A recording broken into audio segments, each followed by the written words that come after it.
Hey everyone, tonight we're stepping into one of history's most misunderstood professions, the medieval executioner. Before images of darkness and dread fill your mind, let's set the record straight. These weren't monsters lurking in shadows. They were skilled professionals, craftsmen in their own right, living surprisingly complex lives in the heart of medieval society. From the moment they woke to the moment they slept, executioners navigated a world that both needed them desperately and shunned them completely. So before you settle in, take a moment to like the video and subscribe, but only if you genuinely enjoy what's here. And let me know in the comments where you're tuning in from and what time it is there. It's always fascinating to see who's joining from around the world. Now, dim the lights, maybe turn on a fan for that soft background hum, and let's ease into tonight's journey together. When most people imagine a medieval executioner, they picture a hooded figure emerging only for grim moments, then disappearing back into darkness. But the reality was far more nuanced, far more human, and surprisingly mundane. These were real people with daily routines, families to feed, bills to pay, and a job that, while unusual, came with its own rhythms and responsibilities. The executioner's day didn't begin with drama. It began like anyone else's, with dawnlight creeping through shutters, with the need to rise, to eat, to tend to the ordinary tasks of living. Yet everything about their existence was coloured by their profession, from where they could live to whom they could marry, from how they earned extra income to how they were treated at the market. Tonight we'll walk through an entire day in the life of a medieval executioner, exploring not just the well-known aspects of their role, but the surprising details that made up their everyday existence. We'll discover their morning routines, their side businesses, their families, their tools, their techniques, their social isolation, and their quiet humanity. This isn't a story of darkness alone. It's a story of survival, skill, and the strange ways medieval society organised itself around necessary but uncomfortable realities. It's a story of people doing difficult work in difficult times, and somehow finding ways to live, laugh, and carry on. So let's begin where every day begins, with sunrise and the simple question of what to have for breakfast. The executioner's home sat at the edge of town, deliberately placed beyond the comfortable boundaries of respectable society. Not quite in the forest, not quite in the fields, but distinctly separate from the clustered houses where merchants, craftsmen and farmers lived their interconnected lives. This wasn't accidental. Medieval towns had specific regulations about where certain professions could reside, and executioners, along with tanners, skinners and other trades considered unclean, found themselves relegated to the margins. The house itself was often modest but functional. Unlike the cramped shared spaces of poorer townsfolk, executioners typically maintained separate dwellings. This isolation served multiple purposes. It kept the uncomfortable reality of their profession at arm's length from daily town life, and it provided the executioner with space needed for various aspects of their work. As dawn broke over the medieval town, the executioner rose with the light, much like everyone else. There were no dramatic awakenings, no ominous preparations. Instead, there was the simple routine of starting a day. The hearth needed tending, coals from the previous night needed stirring back to life, and breakfast required preparation. Meals for an executioner's family were typically better than those of common labourers, but not as elaborate as wealthy merchants. The profession, despite its social stigma, paid reasonably well. Executioners received fees for their work, and as we'll discover, they had numerous side businesses that supplemented their income significantly. Breakfast might consist of bread, perhaps some cheese, dried fish if available, and weak beer. Everyone drank beer in medieval times, as water sources were often unreliable. Children drank it, adults drank it, and executioners were no exception to this universal custom. The executioner's wife, if married, managed the household much like any other medieval woman. She prepared meals, tended to children, maintained the home, and often assisted with her husband's various business ventures. Children of executioners faced their own unique challenges, inheriting their father's social stigma regardless of their own inclinations or talents. After breaking fast, the executioner began considering the day ahead. Was there scheduled work? Were there tasks at the town hall? Did anyone need his services for other matters? The day's shape depended entirely on what was required. On days without scheduled duties, the executioner turned to his many side occupations. These weren't optional luxuries. They were essential income streams that often brought in more money than the actual work of carrying out sentences. The executioner was rarely idle, and his days were filled with surprising variety. But before diving into those activities, there was always the matter of personal preparation, maintaining tools, checking equipment, ensuring everything remained in proper working order. This wasn't just professional pride, it was necessity. Poor equipment led to poor outcomes, and poor outcomes brought shame, anger, and sometimes violence from crowds who expected efficiency and skill. The executioner might spend morning hours in his workshop, sharpening blades, inspecting ropes, oiling leather straps, checking the integrity of wooden structures. Everything needed to be ready, always, because sentences could be carried out with little notice. This morning routine, this quiet preparation, this ordinary beginning to an extraordinary day, set the tone for everything that followed. The medieval executioner lived between two worlds, the mundane and the macabre, the everyday and the exceptional. And nowhere was this more apparent than in how their days unfolded, hour by hour, task by task. Behind the executioner's dwelling stood a workshop, a space that served multiple functions and revealed the surprising versatility of this profession. This wasn't simply a place for grim preparations. It was a fully functional business centre, a place of craftsmanship, skill, and entrepreneurial activity. The workshop's interior reflected the executioner's many roles. Tools hung on walls, organised with the precision of any skilled craftsman. There were blades of various sizes, each designed for specific purposes. There were coils of rope, ranging from thick hemp cords to finer varieties. There were wooden implements, leather goods, and various instruments that spoke to the technical nature of the work. But alongside these expected items were the tools of other trades. Many executioners were also licensed to work as skinners, responsible for removing hides from deceased animals. The two professions paired naturally in the medieval mind, both dealing with matters society preferred to keep at a distance. Skinning tools, stretching frames, and tanning supplies often shared space with the executioner's primary equipment. The morning hours in the workshop served multiple purposes. First, there was maintenance.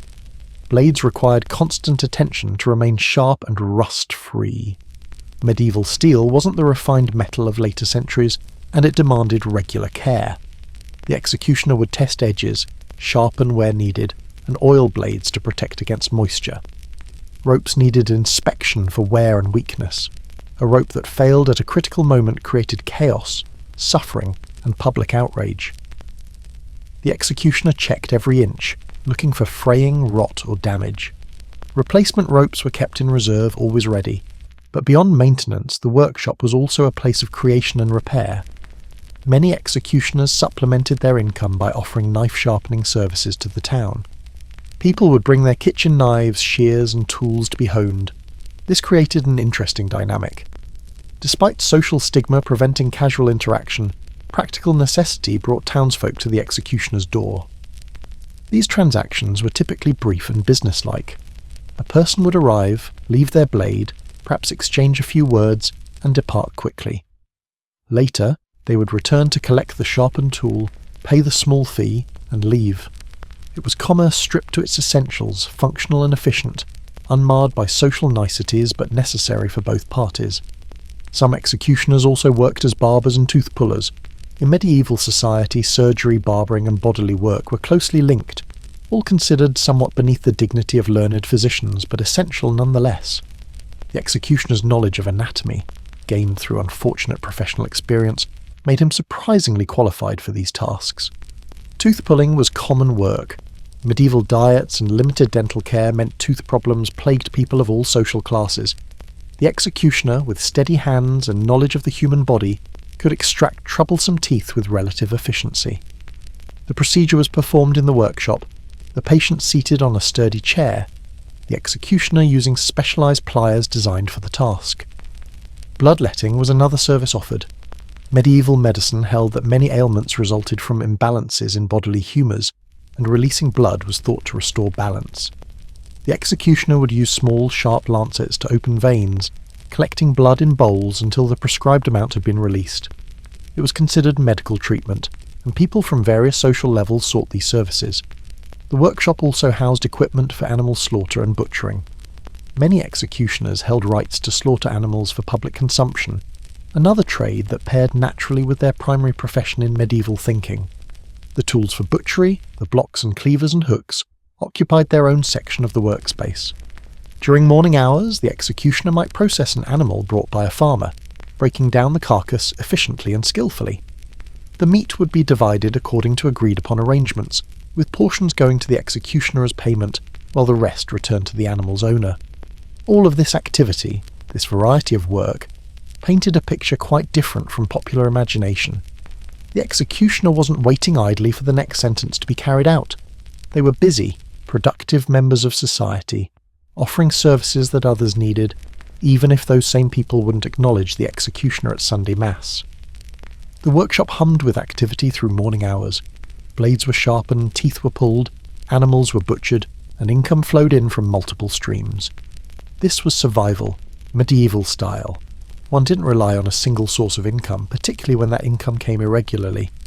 By mid-morning, the executioner might have already completed several tasks, earned a few coins, and prepared his primary equipment for whatever lay ahead. The day was well underway, and there was still much to be done. Despite the morning's productive work, despite the necessary services provided, the executioner lived under a cloud of social stigma that coloured every interaction and shaped every aspect of life. Medieval society operated under strict hierarchies and classifications, and certain professions were deemed dishonourable or shameful. The executioner sat firmly in this category. The concept of dishonour in medieval society was complex and far-reaching. It wasn't simply about personal reputation. It was a legal and social status that affected everything from marriage prospects to business dealings to where one could live and worship. Executioners, along with skinners, tanners, gravediggers and certain other professions, carried this mark of infamy through all their days. This dishonour was hereditary. Children born to executioners inherited their father's status, regardless of their own actions or character. A son of an executioner, even one who chose a different profession, still carried the taint in the eyes of medieval society. This created dynasties of executioners as families found themselves locked into the profession across generations. The social boundaries were strictly enforced. In many towns, executioners were forbidden from entering certain establishments. Some taverns refused them service. Some churches relegated them to specific areas, separate from regular worshippers.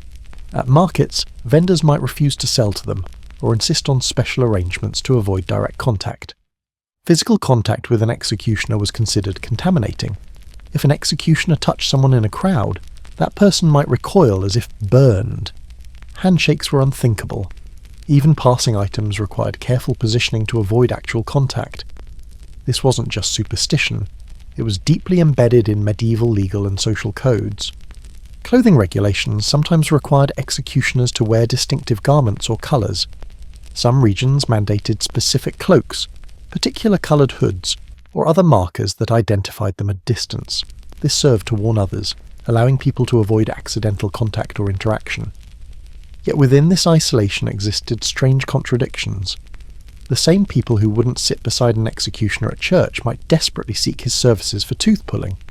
The merchant who refused to sell him bread from the front of the shop might accept his coins passed through a back window. The farmer who crossed the street to avoid greeting him might bring animals for slaughter. These contradictions created a peculiar social dance. Everyone knew the executioner's face. Everyone knew where they lived. Yet everyone pretended to ignore them in public spaces. It was a collective performance of pretended invisibility, necessary for society to function despite its internal contradictions.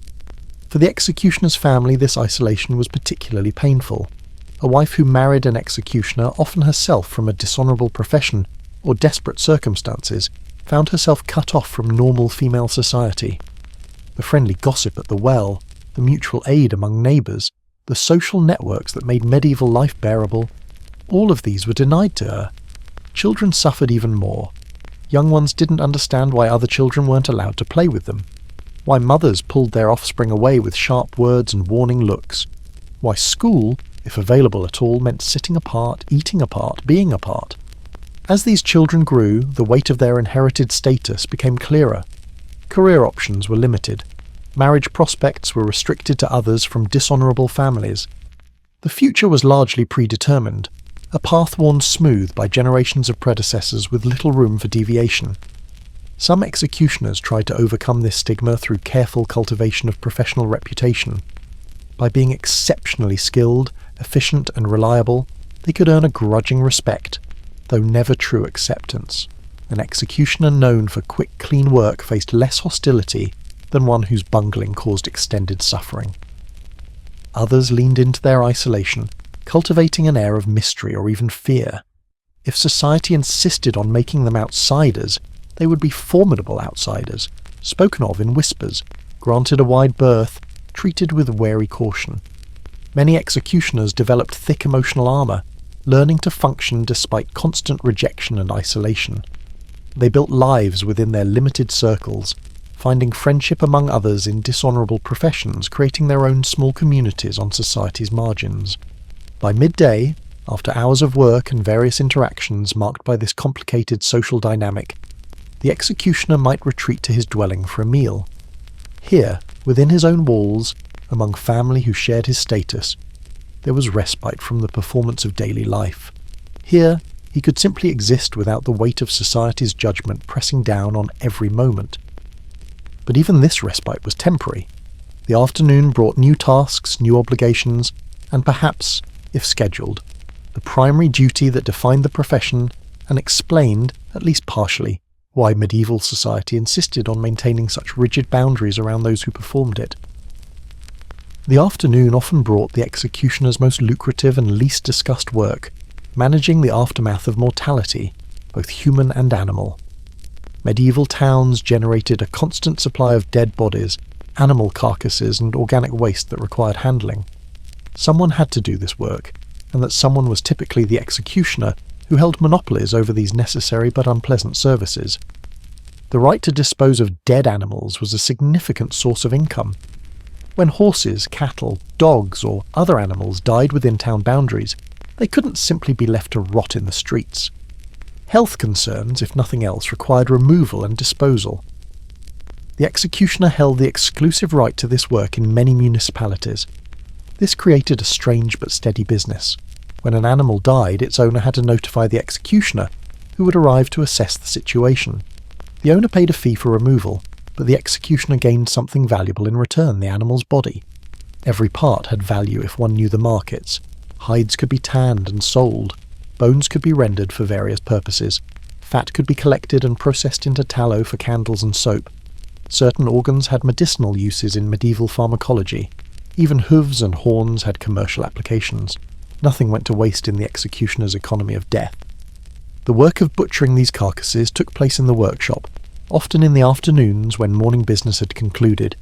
It was skilled labour, requiring knowledge of anatomy, efficient technique, and strong constitution. The executioner worked methodically, separating hide from flesh, flesh from bone, dividing each animal into its marketable components. Hides were stretched and treated, beginning the long process of tanning.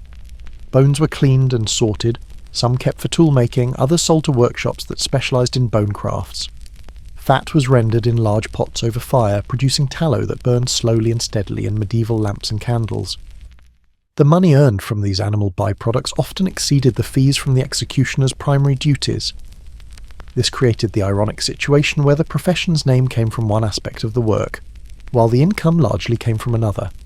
Many executioners spent far more time processing animal carcasses than dealing with human matters.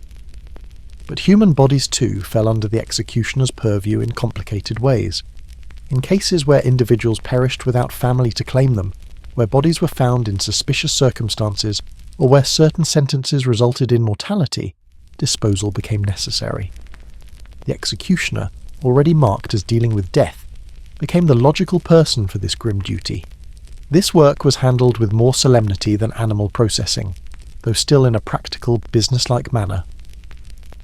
Medieval society had specific expectations about proper treatment of human remains, even those of criminals or unfortunates. The executioner had to balance efficiency with respect for basic human dignity, as defined by the era's customs. Burial plots for such cases were typically located in unconsecrated ground, separate from church graveyards. The executioner might maintain this area, keeping records of who was buried where, ensuring that at least some record existed of each person's final resting place. For these services, the executioner received compensation from town coffers. It wasn't glamorous income, but it was reliable. Death, after all, never took a holiday. There were always animals dying, always unfortunates requiring burial, always the messy business of mortality requiring someone to manage it. The afternoon work in the workshop, surrounded by the sights, sounds and smells of this peculiar economy, was where the executioner earned the majority of their living. It was industrious, practical labour, more akin to running a small business than the dramatic image popular imagination assigns to the profession. By late afternoon, with several animal carcasses processed, various components sorted and stored for later sale, and perhaps a few other odd jobs completed, the executioner might pause to wash, change garments, and prepare for whatever the evening might bring. Some days ended here, with no further duties required. The executioner might join their family for supper, spend evening hours mending equipment or handling household tasks, and retire peacefully to bed. These were the common days, the ordinary days that made up most of life. But on other days, on days when the town authorities had scheduled official duties, the afternoon's work was merely preparation for what came as the day drew toward its close. Those evenings brought very different activities, the ones that gave the profession its name and its grim reputation. The implements used in the executioner's primary profession were surprisingly varied, each designed for specific purposes, each requiring different skills to employ effectively. These weren't random objects grabbed in haste. They were specialized tools, often custom-made, carefully maintained, and treated with the same respect any craftsman showed toward the instruments of their trade. The most iconic tool was undoubtedly the headsman's sword or axe, though their actual use varied significantly by region and time period. In areas where beheading was the prescribed method for certain sentences, the executioner's blade was their signature instrument, and its quality directly reflected on their professional reputation. Swords designed for this purpose differed from combat weapons. They were heavier, with wider blades and specialized balance. The goal wasn't to fight or parry, but to deliver a single decisive stroke. Weight and sharpness were paramount. A blade that failed to complete its work cleanly brought shame to the executioner and unnecessary suffering to the condemned. Axes served similar purposes but with different mechanics. A skilled executioner with a sharp, well-balanced axe could work with remarkable efficiency. The key was maintaining perfect edge geometry and ensuring the handle's length provided proper leverage without being unwieldy. Maintenance of these blades was constant and meticulous. After each use, the blade was cleaned thoroughly, inspected for nicks or damage, and sharpened to razor keenness. The executioner might spend hours perfecting an edge, testing it with traditional methods, papers, threads, even strands of hair, ensuring it would perform flawlessly when needed. But blades were only one category of tools. Ropes represented another critical component, particularly in regions where hanging was common. The executioner needed various types, each suited to different applications. Thick hemp ropes for certain purposes, thinner cords for others, each requiring different knot techniques and placements. The creation of proper knots was a specialized skill, passed down through generations of executioners. The positioning had to be precise, the tension calculated based on multiple factors, including the condemned person's weight and height. Too loose, and the work failed. Too tight in the wrong place, and outcomes varied unpredictably. The executioner's knowledge of these details marked the difference between competent and incompetent practitioners. Rope maintenance was equally important. Hemp absorbed moisture, weakened with age, and required regular inspection. The executioner kept fresh rope in stock, testing older lengths regularly, retiring any that showed signs of weakness. A rope failure during official duties was professional catastrophe, bringing outrage from authorities and crowds alike. Beyond blades and ropes, executioners maintained various other implements, branding irons for marking criminals, each with specific symbols denoting different offences. These irons had to be heated to precise temperatures, hot enough to leave permanent marks but not so hot as to cause excessive damage. Whipping posts and restraining devices were often the executioner's responsibility to maintain. Wooden posts needed to be sturdy and properly positioned. Restraints required regular checking to ensure they would hold securely. Platforms and stairs needed to be stable and safe, ironically enough, given their purpose.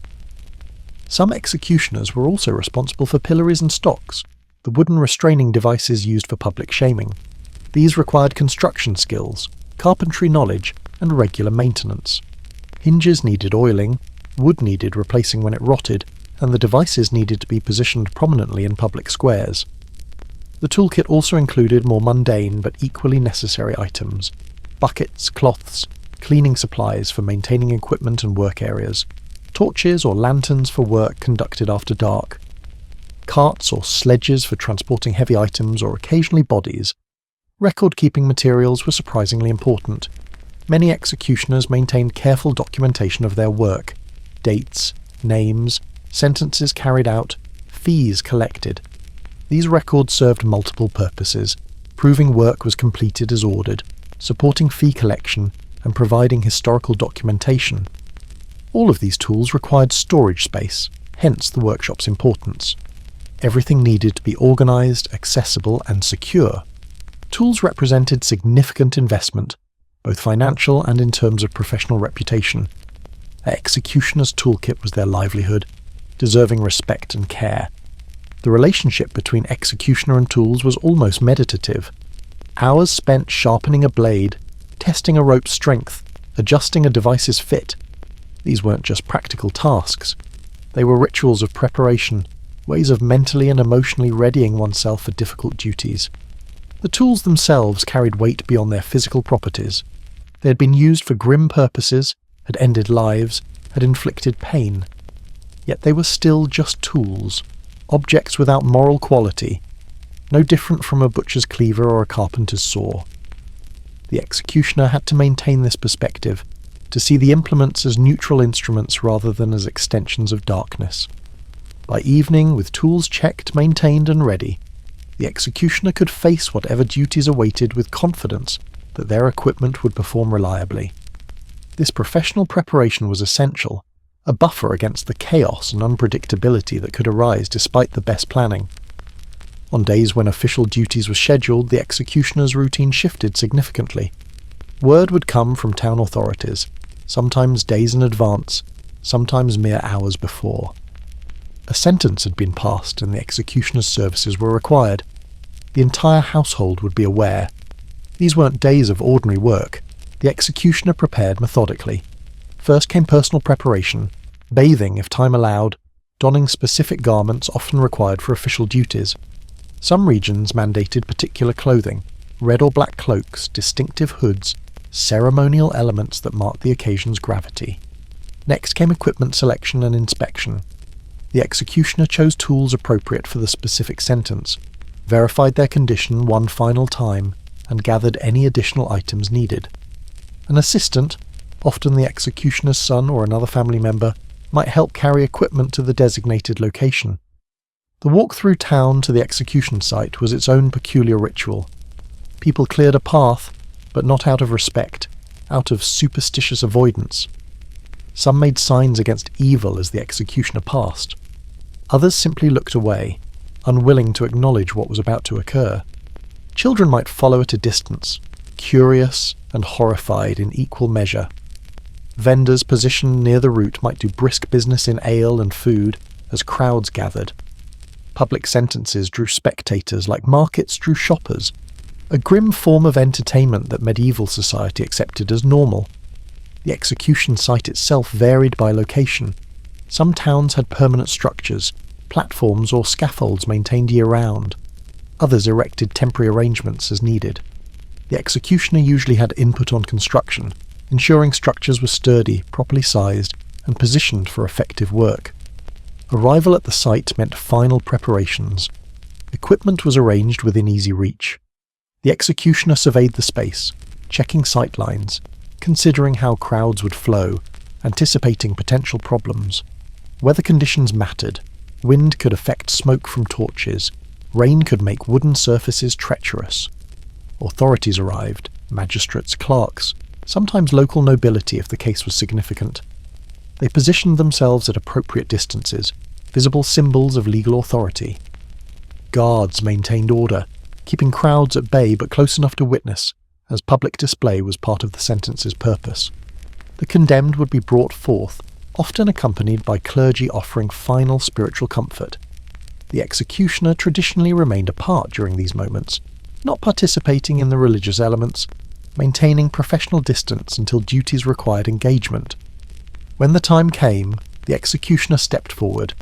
Their movements were practiced, efficient, carrying out the sentence as ordered. There was no hesitation, no unnecessary delay.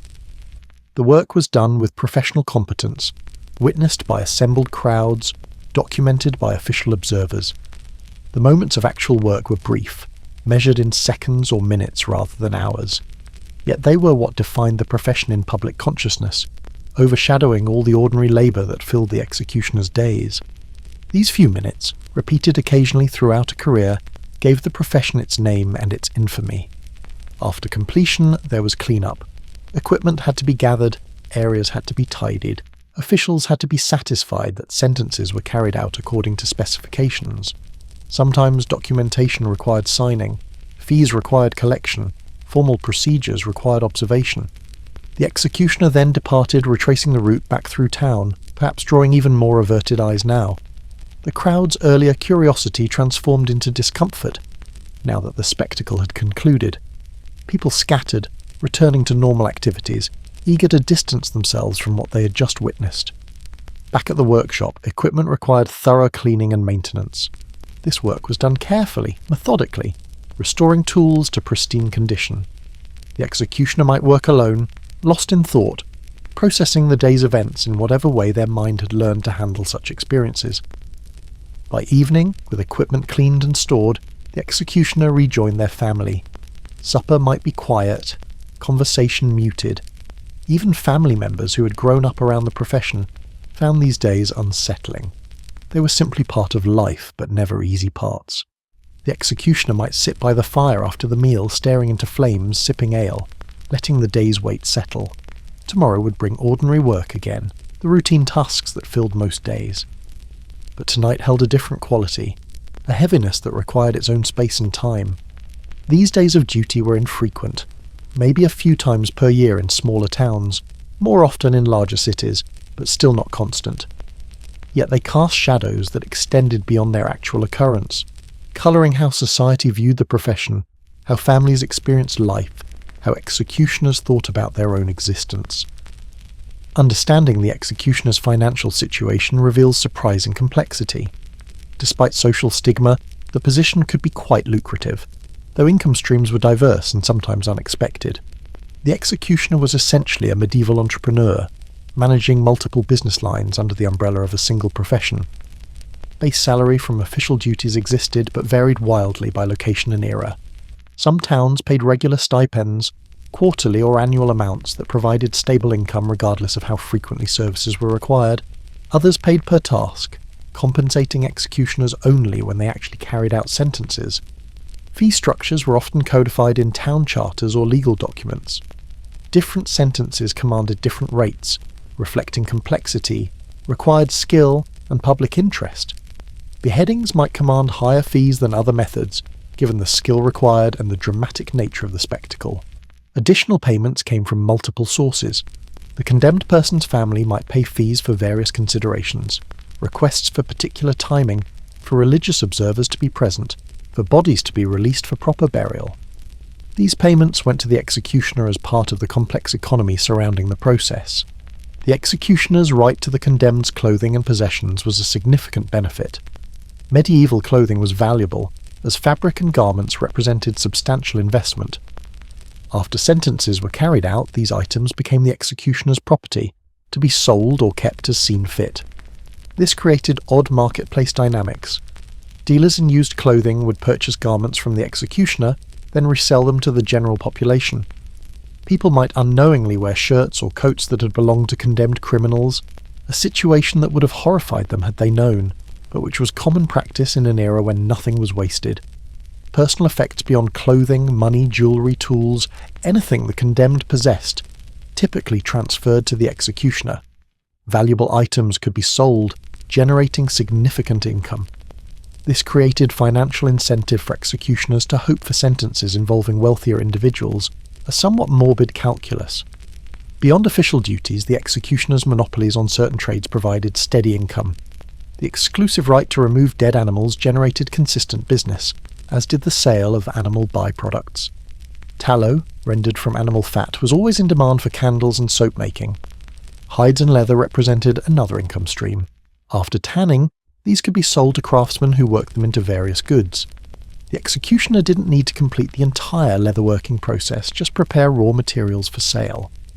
Medical services, tooth-pulling and bloodletting primarily, brought in regular fees.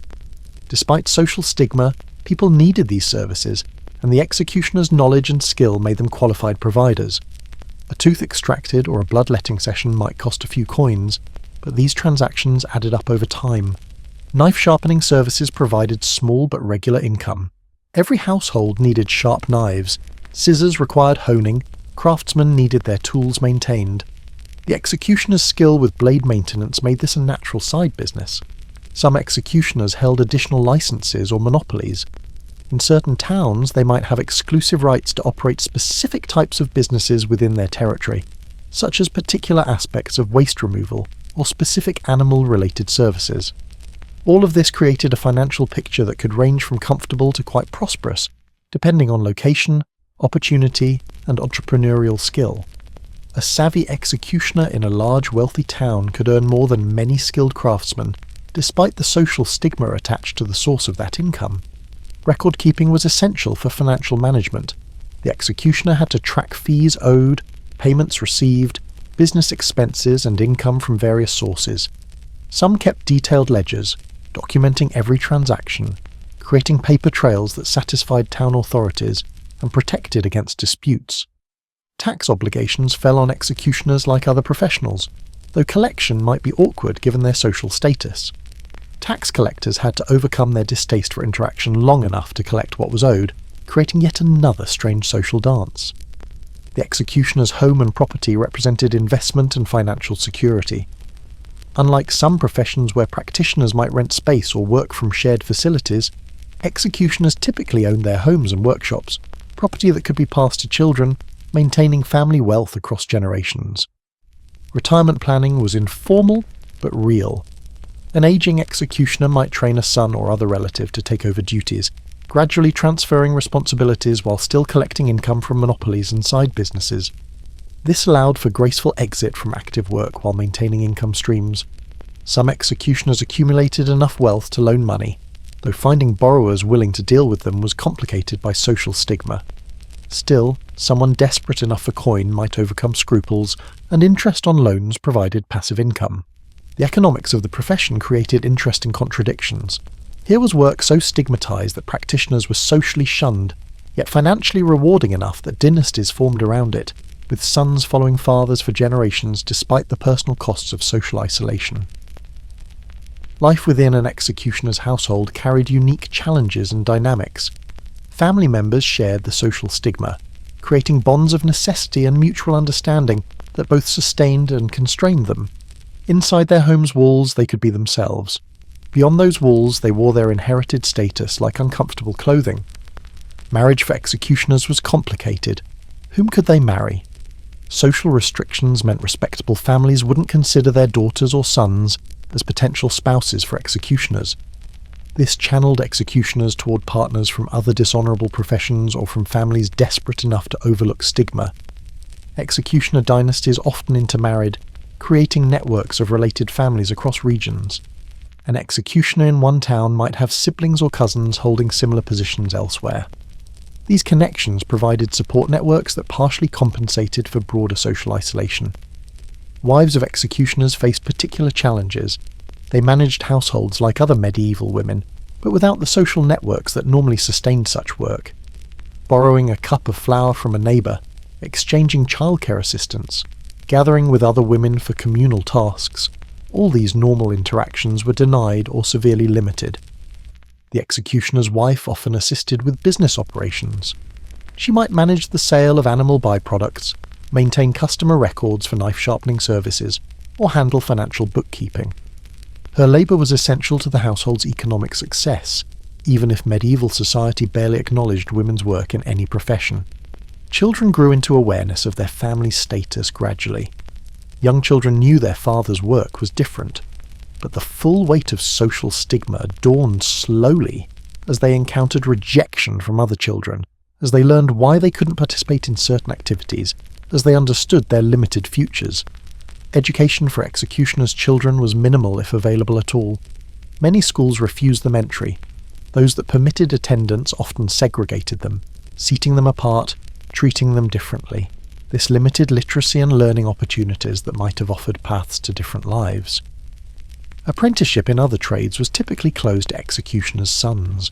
Without the possibility of learning different professions, they were channeled toward their father's work almost inevitably. Some sons might become apprentices to executioners in other towns, learning the craft away from home before returning or establishing themselves elsewhere.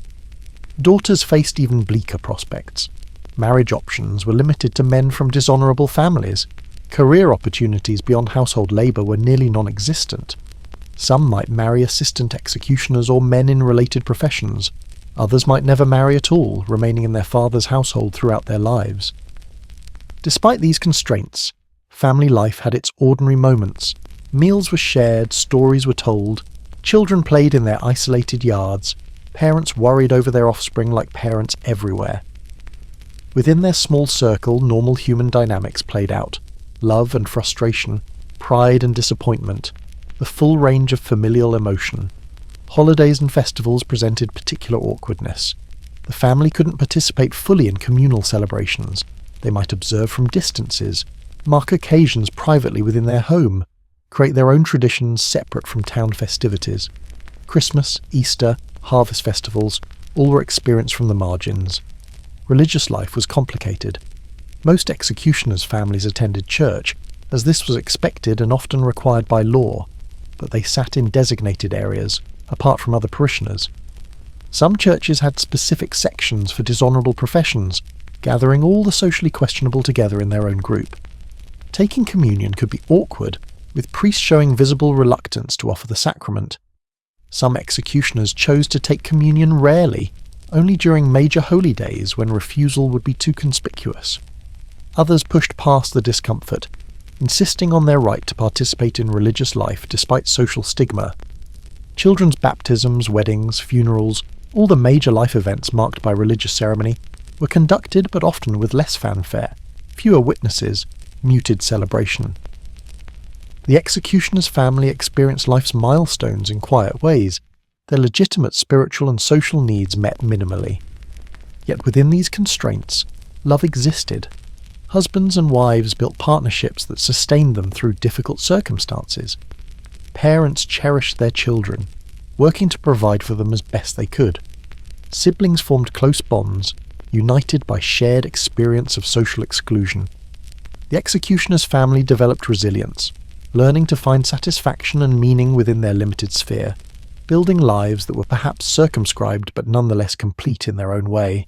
They were human beings adapting to difficult circumstances, finding whatever happiness was available, enduring whatever hardships were inevitable. Evening meals brought the family together, a daily ritual of gathering, eating, and sharing the day's events.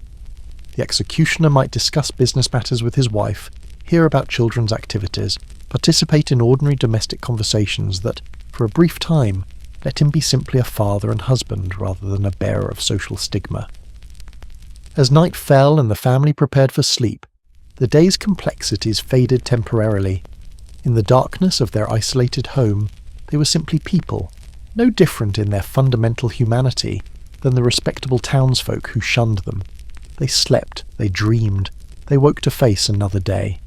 This was the rhythm of their lives, ordinary in most ways, extraordinary only in society's response to them.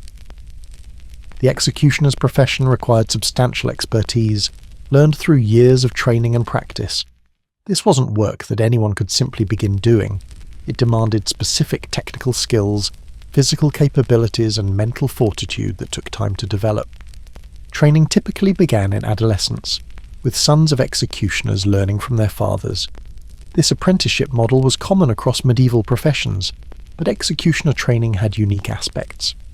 The son would start with basic tasks, maintaining equipment, preparing work areas, observing procedures from a distance. Physical conditioning was important. The work required strength, stamina, and steady hands. Young apprentices might practice with training equipment, learning proper stance, developing muscle memory, building the physical capabilities necessary for effective work. Knowledge of anatomy was acquired gradually, not through formal medical education, but through practical observation and experience. The apprentice learned about the body's structure, where major blood vessels ran, how joints articulated, where bones were vulnerable. This knowledge came from watching animal butchery, from assisting with medical procedures like bloodletting, and eventually from observing official duties. Rope work required extensive practice. Tying proper knots seemed simple but demanded precision. The apprentice would practice endlessly, learning to create secure knots quickly and reliably, understanding how different rope types behaved, how knot placement affected outcomes.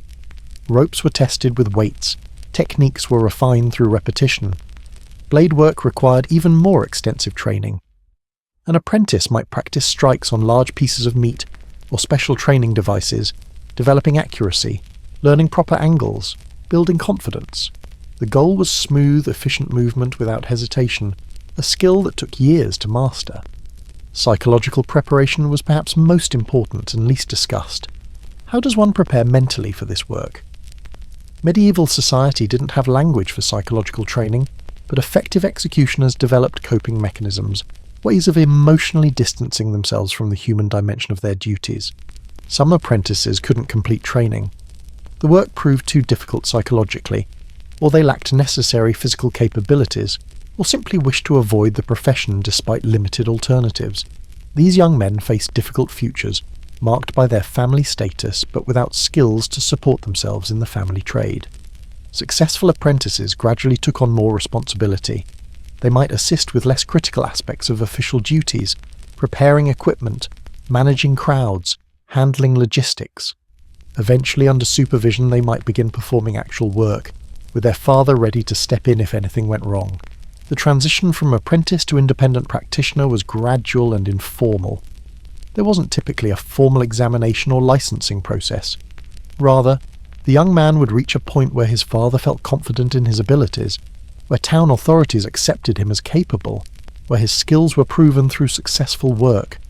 Some apprentices went to study with executioners in other towns, learning different regional techniques, expanding their skill set. This travelling apprenticeship phase might last several years, broadening the young man's experience before he returned home or established himself elsewhere. Beyond technical skills, executioners needed business acumen. Managing multiple income streams, maintaining customer relationships despite social stigma, handling finances, negotiating fees, all these required intelligence and practical sense. Fathers taught sons not just the mechanical aspects of the profession, but the business skills that ensured financial success. Literacy, if possessed, was valuable. Record-keeping, reading contracts, understanding legal documents, all benefited from basic reading and writing abilities. Some executioner families prioritized literacy despite limited access to formal education, teaching children to read at home. Social skills, paradoxically, mattered despite the profession's isolation. The executioner had to interact with authorities, negotiate with customers, manage awkward social situations. Learning to navigate these interactions with dignity and efficiency was part of professional development. By the time training concluded, typically in their early 20s, young executioners possessed a unique skill set. They were craftsmen of a peculiar sort, experts in grim arts that society needed but preferred not to acknowledge. They were businessmen, medical practitioners, tradesmen, and bearers of specialized knowledge that set them apart, for better and worse, from ordinary citizens. The psychological burden of being an executioner was immense, though medieval people lacked modern vocabulary to discuss it. These were human beings performing difficult work, and that work left marks on their minds and spirits regardless of the era's attitude towards psychological matters. How did executioners cope with the human dimension of their duties? How did they perform work that ended lives, inflicted suffering, and served as society's harshest instrument? The answers varied by individual, but certain patterns emerged across the profession. Some executioners developed strict professional detachment, viewing their work as a technical task divorced from emotional content. They focused on efficiency, on doing the work well, on the mechanical aspects. By concentrating on technique, they avoided dwelling on larger implications. This detachment was probably necessary for psychological survival. To think too deeply about the condemned as individual humans, about their families, their lives, their potential innocence or guilt, would make the work unbearable. Better to see them as cases, as tasks to be completed, as assignments rather than people. Others found comfort in religious justification. They were instruments of lawful authority, carrying out sentences imposed by legitimate courts. They weren't making the decisions, merely implementing society's will. This framework provided moral insulation, a way of seeing themselves as neutral tools rather than active participants in the condemned's fate. Some executioners viewed their work as a grim mercy. Quick, skilled work meant less suffering. An expert executioner spared the condemned from prolonged agony that an amateur would inflict. From this perspective, their skill was a gift to those facing inevitable ends, making terrible moments slightly less terrible. Alcohol was certainly used to cope, though probably less dramatically than popular imagination suggests. An executioner needed steady hands and clear mind for their work. Excessive drinking would undermine professional capability. Still, moderate drinking likely helped some executioners manage stress, particularly on days after official duties. The support of family was crucial. Having people who understood, who didn't judge, who shared the burden of social stigma, provided essential emotional foundation.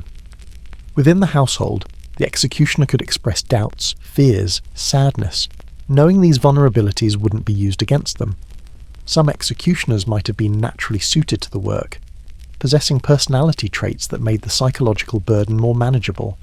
Less empathetic individuals, those with greater emotional distance or people who genuinely believed in harsh justice, might find the work less troubling than others would. The repetition itself became a coping mechanism. The first time carrying out a sentence was undoubtedly most difficult. The second time was slightly easier. By the 10th, 20th, 50th time, the work had become routine, just another task in a day full of tasks. Habituation dulled the emotional edge, making the work bearable through sheer familiarity. Community among executioners provided another support system. When executioners from different towns met at regional gatherings or through family connections, they could share experiences with people who truly understood. These were probably the only conversations where executioners could speak freely about the psychological challenges of their profession. Some undoubtedly experienced what we would now recognize as trauma. Nightmares, intrusive thoughts, emotional numbness, difficulty sleeping, all these would have been present, though medieval people had no framework for recognizing them as psychological injuries. They were simply part of life, burdens carried quietly, struggles managed privately. The religious dimension added complexity. Executioners were baptized Christians, members of the church, yet performing work that involved ending lives. How did they reconcile their faith with their profession? Some apparently found ways to compartmentalize. Others might have experienced genuine spiritual distress. Confession provided a formal outlet for spiritual concerns. Executioners could confess their troubled feelings to priests, receive absolution, and gain some measure of religious comfort. Though one suspects many priests were uncomfortable hearing such confessions, offering perhaps perfunctory rather than deeply empathetic spiritual counselling. The larger community's judgment added to psychological burden. Living constantly with social stigma, with whispered comments, with averted eyes, and rejected greetings, wore on anyone's spirit. Executioners faced not only the internal challenges of their work, but also external judgment from everyone around them. Children's suffering added another layer of pain. Fathers watched their offspring face rejection and limited futures due to inherited stigma. Knowing your life choices condemned your children to social exclusion must have been psychologically agonizing for any caring parent. Yet somehow, most executioners managed.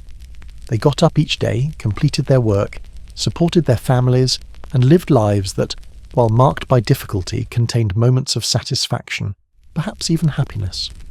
The human capacity for adaptation and resilience is extraordinary, and medieval executioners exemplified it in particularly challenging circumstances. By evening, after a long day of various labours, the executioner might sit quietly, processing experiences in whatever way their mind had learned to do. Tomorrow would bring new tasks, new challenges, new moments requiring psychological strength. But tonight at least the day was done. Rest could be sought, if sleep would come. The executioner's profession varied significantly across medieval Europe. Different regions developed distinct traditions, preferred different methods, and organised the role differently within their legal and social structures. Understanding these variations reveals the profession's complexity and the diverse ways medieval societies approached their darkest necessities. In German territories, the executioner, called Henker or Nachrichter, held relatively defined positions within town hierarchies. They were official appointees, often with written contracts specifying duties, fees, and monopoly rights. German executioners typically maintained detailed records, and some of their journals survive, providing valuable historical documentation. German executioner families became dynasties, with certain family names associated with the profession across generations. The Reichardt family, for instance, produced executioners for centuries, becoming something close to executioner nobility within their particular sphere. These families took professional pride in their work, developing techniques and maintaining standards. French executioners faced similar social stigma but with regional variations. In some areas they were called bourreaux, in others exécuteurs. Paris executioners sometimes achieved a degree of fame or notoriety, their names known beyond their immediate communities. The position could be prestigious in a strange way, recognised as requiring skill even if socially unacceptable. English executioners operated somewhat differently. The position was often less formalised, sometimes filled by criminals who bought their freedom by agreeing to perform the work.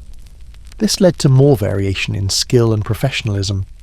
Some English executioners were barely trained, leading to botched performances that outraged crowds and authorities. Tower of London executions were handled by specially appointed headsmen, positions of unusual status given the high-profile nature of some sentences. Executing nobility or famous prisoners was very different from ordinary work, carrying heightened pressure and scrutiny. Italian city-states each had their own traditions. Some hired executioners from other regions, bringing in outsiders to perform work that locals wouldn't or couldn't do. Others maintained local executioners within their usual social framework of guild-like professional organisations. Spanish executioners worked within the complex legal systems of various kingdoms that made up medieval and early modern Spain. The Inquisition added another layer, with religious tribunals carrying out sentences through secular executioners, creating complicated relationships between church and state authority. In Scandinavia, harsh climates and smaller populations meant executioners might serve large territories, travelling between towns as needed.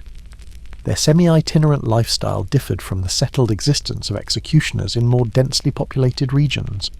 Eastern European traditions varied widely. Some regions maintained executioner positions similar to Western Europe. Others had different approaches, with military personnel or local authorities handling duties that elsewhere fell to professional executioners. Methods themselves varied by region and the specific sentence. Beheading was considered a relatively honourable end, typically reserved for nobility or those convicted of crimes that, while serious, weren't deemed the most heinous. The swift nature of beheading, when performed skillfully, was seen as merciful compared to alternatives. Hanging was common for various offences. It required different skills than blade work, knowledge of ropes, knots, and the mechanics of the method. Properly done, it could be relatively quick. Poorly executed, it became prolonged suffering that upset crowds and reflected badly on the executioner. Methods involving fire were used for certain offences, particularly those deemed heretical or otherwise spiritually dangerous. Executioners had to manage logistics of construction, fuel, and the grim technical aspects of such procedures. This work was particularly difficult psychologically. Some methods involved elaborate public rituals. Breaking on the wheel was a prolonged process that served as extended public spectacle and warning. The executioner's role in these extended procedures was technically complex and psychologically demanding. Lesser penalties fell under the executioner's purview in many regions. Flogging, branding, ear cropping, and other punishments short of ending life required precision to carry out as ordered without accidental escalation. The executioner needed fine control and thorough understanding of human physiology. regional differences extended to social treatment. Some areas were slightly less harsh in stigmatizing executioners, while others enforced even stricter social boundaries. Legal codes varied in how they defined dishonorable professions and what restrictions applied. Compensation varied widely by region and era. Wealthy cities paid more than poor rural areas. Different territories had different fee structures, different monopoly rights, different combinations of official duties and permitted side businesses. Equipment reflected regional preferences and available resources. German executioners might use distinctive swords, with specific design features. Other regions preferred particular axe styles. Rope types and knot techniques varied based on local tradition and available materials. Training systems also differed. Some regions had more formal apprenticeship structures, others relied on informal family teaching. The quality and consistency of training affected professional standards and public satisfaction with executioners' work. Despite these variations, certain elements remained constant across regions. The social stigma was nearly universal. The combination of official duties with side businesses emerged everywhere. The hereditary nature of the profession appeared across Europe. The psychological challenges were presumably similar regardless of regional differences. By late evening, an executioner in any European region faced similar realities. Tools needed maintaining, business needed managing, families needed supporting, and the weight of the profession needed bearing. Regional traditions shaped the details, but the fundamental experience of being medieval Europe's necessary outsider was remarkably consistent across borders. Most executioners didn't work entirely alone. They employed assistants, often family members, who helped with various aspects of the profession. These assistants shared some of the executioner's burden while developing their own place in the strange ecosystem surrounding the profession. Sons training to eventually take over naturally served as assistants. They learned the trade by helping with preparations, maintaining equipment, managing logistics, and eventually participating in official duties under supervision. This apprenticeship system ensured continuity across generations, but assistants weren't always family members. Some executioners hired workers from other dishonourable professions to help with particularly labour-intensive tasks.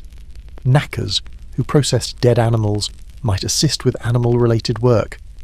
Men from tanner or skinner families might help with hide processing. These assistants faced their own version of social stigma, though typically less severe than that affecting the head executioner. They were associated with dishonourable work but hadn't chosen the profession as their primary identity. This distinction sometimes allowed them slightly more social mobility than the executioner's own children enjoyed. Female assistants were uncommon but not unheard of. Executioners' wives certainly helped with business aspects, bookkeeping and sale of products. Daughters might assist with cleaning tasks or product preparation.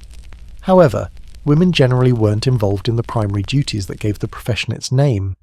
Assistants handled many practical details surrounding official duties. They prepared equipment, ensured everything was transported to the correct location, managed crowd control with guards, and cleaned up afterward. These logistics were time-consuming and physically demanding. During actual work, assistants might hold equipment, restrain crowds, or manage specific technical aspects. Their role was to make the executioner's work smoother and more efficient, handling ancillary tasks so the executioner could focus on primary responsibilities. Pay for assistants varied. Family members might receive shares of the executioner's income or work for future inheritance of the position. Hired assistants earned wages, probably modest but reliable, another income stream drawn from the executioner's various business operations. The relationship between executioner and assistant required trust and understanding. Assistants witnessed intimate professional moments, saw the executioner's techniques and vulnerabilities, and held knowledge that required discretion. Finding reliable assistants was important for operational and emotional reasons. Some assistants remained in subordinate roles throughout their careers, never advancing to become executioners themselves. They might lack necessary skills, prefer to avoid the full weight of the profession, or find themselves in situations where executioner positions weren't available. They inhabited a strange middle ground, associated with the profession but not fully committed to it. In larger cities, executioners might maintain small staffs of regular assistants, each with specialized knowledge or responsibilities. One might be expert in rope work, another in equipment maintenance, another in managing animal processing operations. This specialization increased efficiency and professional capability. The presence of assistants also provided companionship. Executioners lived isolated lives, but within their work environment, they had colleagues who understood the profession's demands. These working relationships probably provided important social connection in lives otherwise marked by loneliness. Training assistants required patience and clear communication. Techniques had to be demonstrated, mistakes corrected, and knowledge passed along. The executioner served as teacher, showing assistants not just technical skills but also professional attitudes and coping strategies. Assistants who proved skilled and reliable might eventually seek executioner positions in other towns.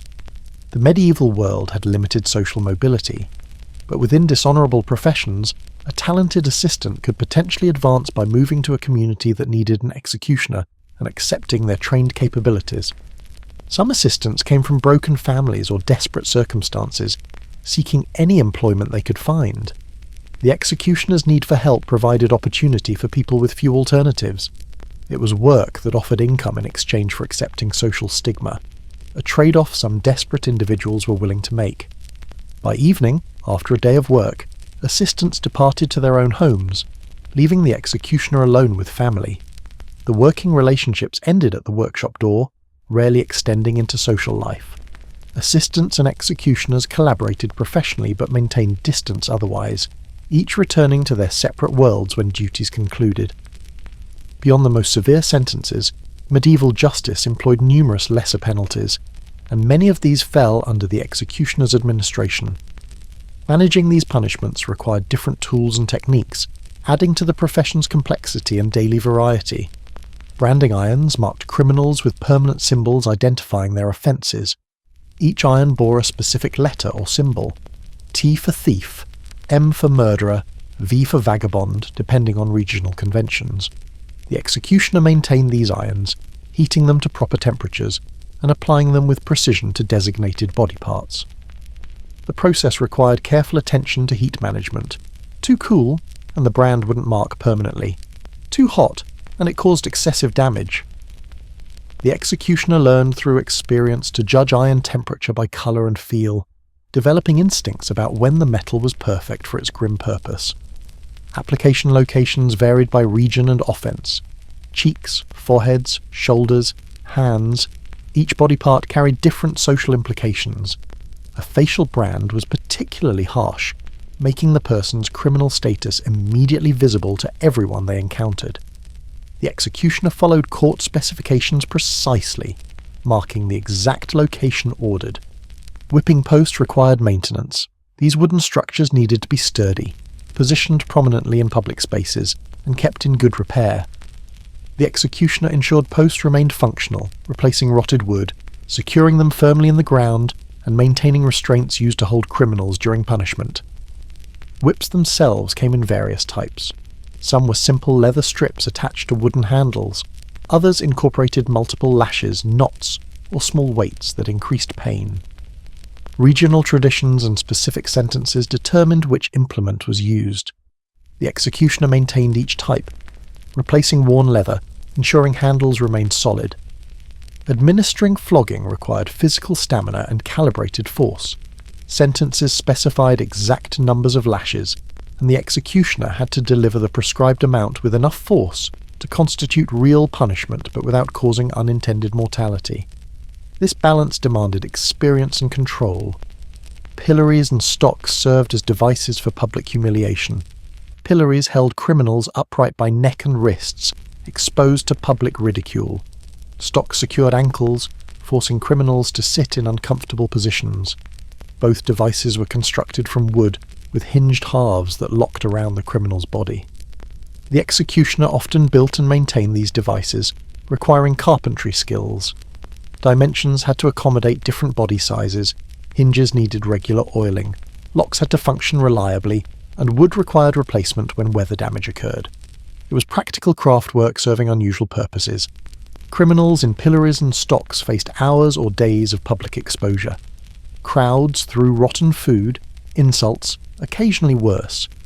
The executioner wasn't responsible for managing crowds during these punishments, but might be called if medical issues arose or if the device needed adjustment. Ducking stools, used primarily for women accused of certain offences, required specialised construction and maintenance. These devices allowed the criminal to be repeatedly dunked in water, a punishment combining physical discomfort with public humiliation. The executioner ensured mechanisms functioned smoothly, that wooden construction remained sound, and that operations proceeded as ordered. Some punishments involved forcing criminals to stand in specific postures for extended periods, sometimes with weighted objects. The executioner might need to construct special platforms or restraining devices, monitor the criminal's condition, and determine when the specified duration had elapsed. Ear cropping and other partial removals required surgical precision. The executioner used extremely sharp blades, making clean cuts that healed without excessive complications. This work demanded steady hands and thorough knowledge of human anatomy, skills the executioner had developed through various aspects of their profession. After such procedures, basic wound care fell under the executioner's purview. Applying burning substances to cauterize wounds, bandaging injuries, providing minimal medical attention to prevent infection. These weren't acts of compassion so much as practical necessities to ensure criminals survived their sentences. Lesser punishments happened far more frequently than capital sentences. An executioner might administer floggings weekly, manage multiple individuals in pillories simultaneously, and handle various other penalties regularly. This work was less dramatic than capital duties but more constant and time-consuming. By late afternoon, after managing several lesser punishments, checking on criminals in public restraining devices, and maintaining various implements, the executioner's day was full of activity that had nothing to do with the dramatic image popular consciousness associates with the profession. Most days were about these lesser duties, the constant maintenance of medieval justice's visible manifestations. The executioner's financial success depended heavily on monopoly rights granted by town authorities. These exclusive licenses to perform certain services created steady income streams that made the profession economically viable despite its social costs. Understanding these monopolies reveals how medieval economic systems functioned. The removal of dead animal carcasses was perhaps the most valuable monopoly. In medieval towns, animals died regularly. Horses worked to exhaustion. Cattle succumbed to disease. Dogs and cats met unfortunate ends. These bodies couldn't remain where they fell. Health concerns, smell, and practical necessity required removal. The executioner held exclusive rights to this service throughout their jurisdiction. When an animal died, the owner notified the executioner or his assistants. The executioner arrived, assessed the situation, charged appropriate fees for removal, and transported the carcass to their processing facility. This monopoly was legally enforced. Anyone else attempting to remove dead animals faced fines or other penalties. The town ensured the executioner's exclusive access to this business, recognizing that the income justified accepting the profession's social stigma. Processing dead animals generated multiple income streams from a single carcass. Hide became leather, bones became tools or fertilizer, fat became tallow, meat from recently deceased healthy animals might even be sold for consumption, though this was controversial and varied by region and circumstances. The tallow trade was particularly profitable. Medieval people needed candles for lighting, and tallow candles were affordable options for those who couldn't purchase beeswax. The executioner rendered animal fat in large pots, producing tallow that was sold to chandlers who formed it into candles. This business operated year-round, providing steady income unaffected by the irregular timing of official duties. Even in periods when no sentences were carried out, animals continued dying, and the executioner's monopoly ensured consistent business flow. Butchering rights provided another monopoly. In some regions, executioners held exclusive rights to slaughter certain animals for public consumption. This might include animals that were sick, injured, or otherwise unsuitable for normal butcher operations. The executioner processed these animals, salvaging meat and selling it at lower prices. This created uncomfortable questions about food safety, but medieval society had different standards and expectations. Meat from questionable sources, properly prepared and sold cheaply, found buyers among the poor who couldn't afford better options. Skin and hide processing monopolies extended the executioner's business into leather production's early stages. They didn't typically complete the entire tanning process, which was itself a separate dishonourable profession, but they prepared raw hides for sale to tanners, adding value and earning fees for their skilled labour. Maintenance of public punishment devices represented another form of monopoly. The executioner held exclusive rights and responsibilities for constructing, repairing, and maintaining pillories, stocks, whipping posts, and other implements of public justice. Towns paid regular fees for this service. This maintenance work was ongoing. Wood rotted, metal rusted, locks broke, and regular inspections ensured devices remained functional. The executioner's carpentry and metalworking skills, developed through various aspects of their profession, made them qualified for this technical work. In some regions, executioners held monopolies over specific aspects of animal control, destroying stray dogs, dealing with livestock that escaped and caused damage, handling animals involved in legal disputes. These services generated fees and reinforced the executioner's role as society's manager of unpleasant necessities. The monopoly system benefited both executioners and town authorities. Executioners gained guaranteed income sources that made the profession financially sustainable. Towns ensured difficult tasks were completed by designated professionals rather than handled haphazardly by whoever was willing. Legal enforcement of these monopolies was serious business. Town authorities prosecuted violations, protecting the executioner's exclusive rights. This legal support was essential, as without it, the economic foundation of the profession would crumble, and towns would struggle to find anyone willing to perform the work. Some executioners were quite wealthy by medieval standards, particularly those in large, prosperous cities.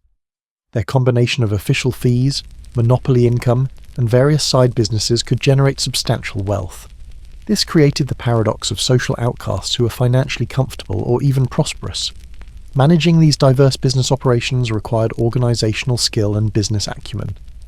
The executioner juggled multiple responsibilities, tracked various income streams, maintained customer relationships across different services, and ensured all obligations were met reliably.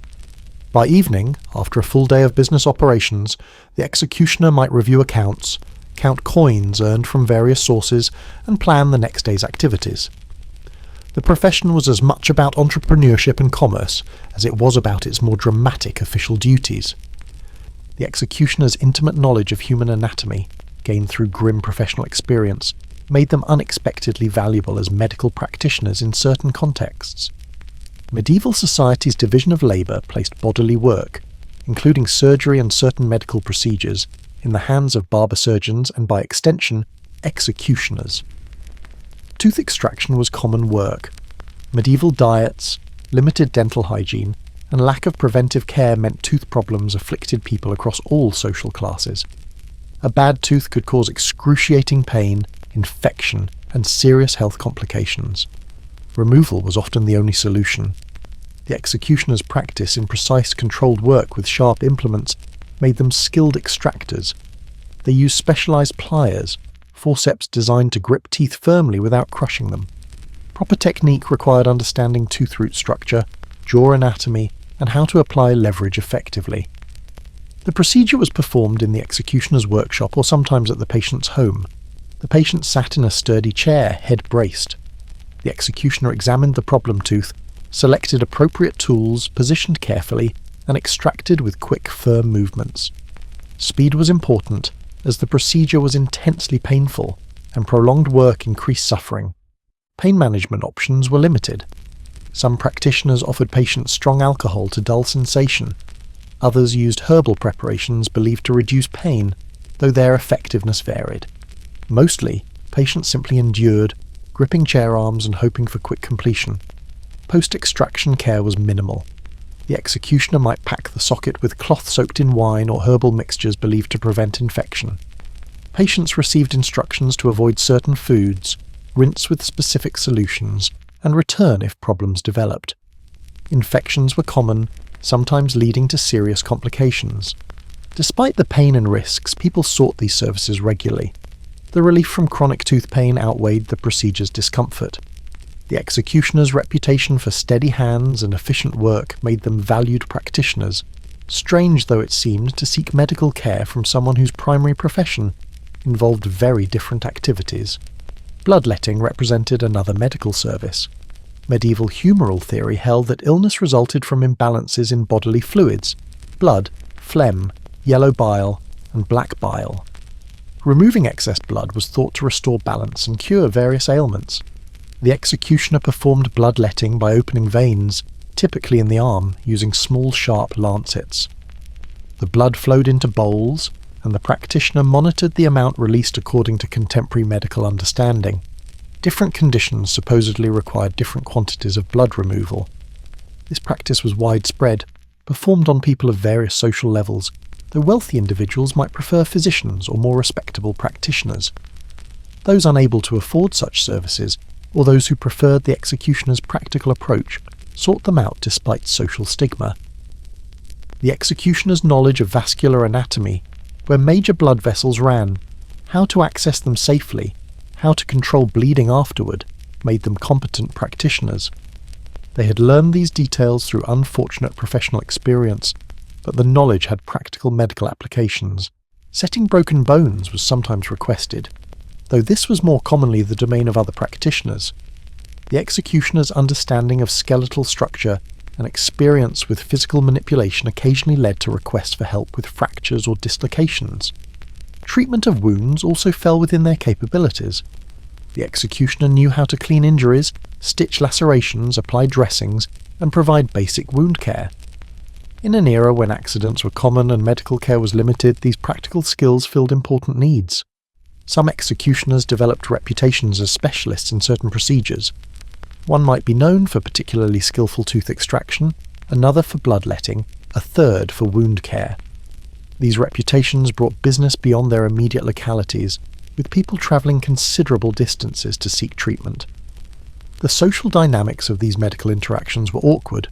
Patients needed services badly enough to overcome their distaste for interacting with someone of dishonourable status. The executioner, meanwhile, treated these transactions as straightforward business, providing professional services for agreed-upon fees. Payment was typically immediate and in cash. Unlike regular medical practitioners who might extend credit to known patients, the executioner generally required payment on completion.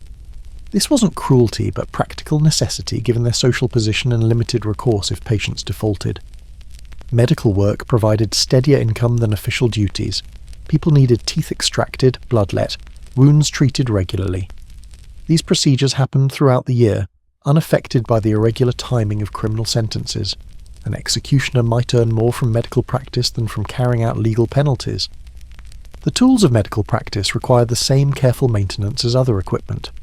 Lancets needed sharpening. Forceps needed regular inspection. All instruments needed cleaning after use. The executioner maintained their medical toolkit with the same professional attention given to other aspects of their work. By late afternoon, after several medical procedures, the executioner might have extracted 2 or 3 teeth, performed a bloodletting, and treated a wound. These were practical, helping activities that provided genuine relief to suffering people, a stark contrast to the executioner's other duties. This medical work revealed another dimension of the profession's complexity. Here was someone society shunned, yet whose knowledge and skills were sought when pain or illness demanded. The contradiction was sharp, the boundaries constantly negotiated, the human need for help occasionally overcoming social prejudice. Beyond monopolies and medical practice, executioners engaged in trade that specifically related to their primary profession. The items and remains associated with official duties had commercial value in medieval society, creating markets that seem macabre to modern sensibilities, but were practical economic activities in their own time. The clothing and possessions of the condemned became the executioner's property after sentences were carried out. This wasn't mere opportunism, it was formal legal right, codified in town charters and judicial procedures. Everything the condemned wore or carried at the moment of their fate transferred to the executioner. Medieval clothing was valuable, fabric was expensive, garments represented significant investment, and items were frequently mended and worn for years. A good cloak, a sturdy pair of boots, a well-made shirt, these had real resale value. The executioner collected these items systematically after duties concluded. Dealers in used clothing purchased garments from the executioner, then resold them in markets. These middlemen didn't advertise the item's origins, and buyers were generally unaware, or chose not to inquire too closely. The clothing circulated back into general use, its history obscured. Personal effects beyond clothing also transferred. Belts, pouches, small tools, jewellery if any existed, coins from pockets, everything became the executioner's property. Valuable items were sold, useful items were kept, worthless items were discarded. The financial value varied wildly depending on the condemned person's economic status. A poor thief's threadbare garments brought minimal return.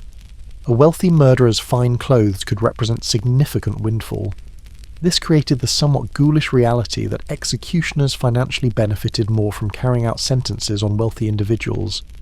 Human remains themselves had commercial applications in medieval society. Medical schools, illegal but existing nonetheless, sought bodies for anatomical study. The executioner could provide these, though such transactions were carefully concealed and ethically questionable even by medieval standards. Certain body parts were believed to possess magical or medicinal properties. Superstitious individuals sought items they thought brought luck or cured ailments. The executioner might sell these through discreet channels, adding to their income though participating in practices that were legally and morally dubious. More legitimately, skeletons had scientific value. Physicians and medical practitioners studied bones to understand human anatomy. The executioner could prepare skeletons for such purposes, cleaning and preserving bone structures, then selling them to practitioners who used them for educational purposes. Rope used in hangings was considered to bring luck in some folk beliefs. After use, these ropes could be sold to superstitious buyers who believed possessing them provided protection or good fortune. The executioner would cut ropes into smaller pieces, selling them to multiple buyers, maximising return on these items. The scaffold itself generated income. Wood from execution platforms was sometimes sold as souvenirs, or kept for personal use. People believed this wood carried special properties, either as protection against evil or as connection to dramatic historical events. The executioner sold pieces through various channels. Even earth from execution grounds was collected and sold, based on superstitious beliefs about its properties. These practices seem bizarre to modern minds, but were genuine economic activities in medieval culture. The executioner, practical and entrepreneurial, participated in these markets without apparent qualms. These transactions required discretion. While legal, they were seen as distasteful even by medieval standards. The executioner conducted these sales quietly, through intermediaries when possible, avoiding open advertisement of the item's origins. The income from these sources could be substantial. In high-profile cases, demand for associated items increased dramatically. The executioner could charge premium prices for items connected to famous criminals or notorious cases, capitalizing on public fascination with dramatic crimes and punishments. Record-keeping for these transactions was probably minimal. The executioner tracked income, but detailed documentation of selling rope pieces or body parts would have been socially and legally risky. These trades operated in grey areas, tolerated but not openly acknowledged by authorities. The ethics of these practices were questionable even then. Profiting from human remains, trading in superstitious trinkets, selling personal effects of the deceased, all raised moral questions. But medieval society, pragmatic about death and survival, generally tolerated these activities as extensions of the executioner's role. By evening, after official duties and subsequent commercial activities, the executioner might have collected clothing, sorted personal effects, prepared items for sale, and completed various transactions that supplemented official fees substantially. This economic ecosystem surrounding death was simply part of the profession's reality. The executioner's relationship with religious institutions was complicated and contradictory. Medieval Christianity permeated all aspects of life, yet executioners occupied an ambiguous position within the church's embrace, members theoretically but excluded practically. Most executioners were baptized Christians, as virtually everyone in medieval Europe was. They had been brought to church as infants, received the sacrament that initiated them into Christian community, and carried this spiritual identity throughout their lives. Yet their profession created immediate tension with religious teaching. The commandment against taking life posed obvious problems. How could someone whose profession involved ending lives maintain good standing in a faith that prohibited such actions? The church's answer was complex, distinguishing between private murder, which was sinful, and lawful execution, which was seen as different. Executioners were understood to be instruments of legitimate authority, carrying out sentences imposed by lawful courts. They weren't making decisions about life and death, they were implementing society's judgments. This theological distinction provided some spiritual shelter, though it was thin and often questioned. Attending church services was complicated. In many parishes, executioners were required to attend but were assigned specific seating areas, separate from regular congregants. These designated sections, often in the back or side areas, marked their status as members yet outsiders simultaneously. Some churches had special times when executioners could attend, separate from regular services. This avoided the discomfort of mixing condemned professions with respectable parishioners. The executioner arrived when others had departed, worshipped in relative isolation, and left before the next group arrived. Taking communion presented particular challenges. This central sacrament, where believers received bread and wine representing Christ's body and blood, was deeply important in medieval spirituality. Yet many priests showed visible reluctance to offer communion to executioners. Some parishes explicitly barred executioners from the sacrament except during Easter, when participation was required by church law. This annual communion was their only formal connection to this central ritual, a stark difference from regular parishioners who communed frequently. Confession was complicated but necessary. Catholic doctrine required regular confession of sins, and executioners needed spiritual guidance like anyone else. Yet imagine the awkwardness of confessing your profession's activities to a priest who found those activities disturbing. Most priests understood the theological distinction between murder and lawful execution. They offered absolution for the executioner's work, though perhaps with less pastoral warmth than shown to other penitents. The confessional booth provided privacy that made these exchanges less publicly awkward. Marriages presented difficulties. Church weddings were standard for medieval people, but executioner weddings were often conducted with minimal ceremony, few witnesses, and sometimes in locations apart from the main church building. The sacrament was granted, but barely. Baptisms of executioners' children proceeded with similar awkwardness. The infants were baptized as church law required, but the ceremonies might be scheduled separately from group baptisms, avoiding the need for respectable families to witness dishonourable families' participation in sacred rites. Funerals were perhaps most complicated. When an executioner died, where could they be buried? Church graveyards often had designated sections for dishonourable professions, separate from consecrated areas where respectable Christians were interred. Even in death, the social boundaries remained.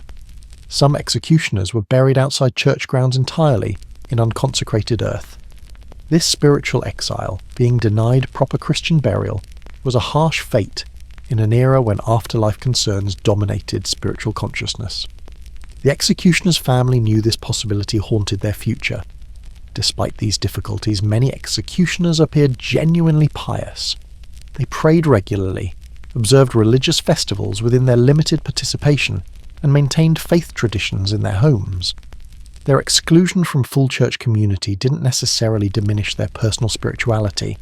Some executioners made generous donations to churches, perhaps hoping to purchase a degree of spiritual acceptance through financial support.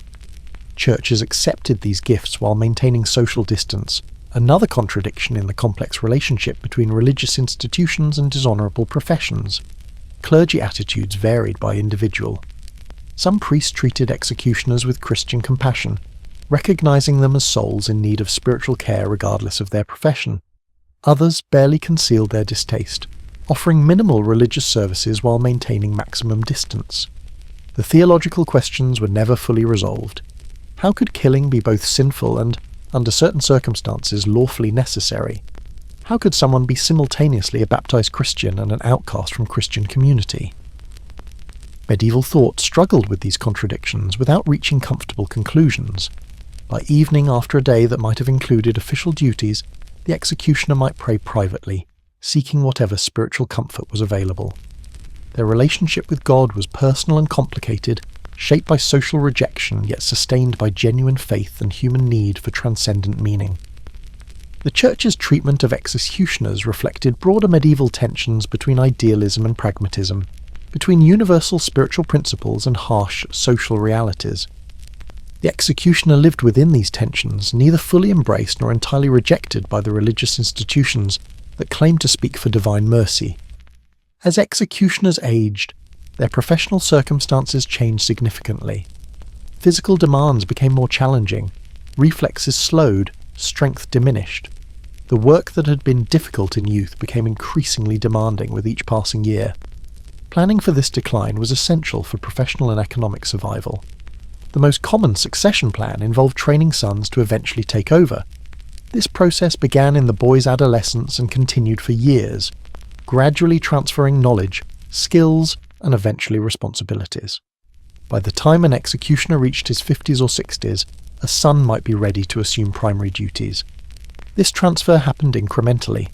The son would handle increasingly important aspects of work, first assisting, then performing simpler procedures independently, finally taking responsibility for all duties while the father supervised and advised. The transition could span several years. Financial arrangements during this transition varied. Sometimes the father continued collecting fees while gradually doing less work, living partially on income earned by the son's labour. Other times fees were divided, with father and son sharing the proceeds. Eventually the son assumed full financial responsibility and benefit. The aging executioner typically retained control of monopoly businesses longer than physical duties.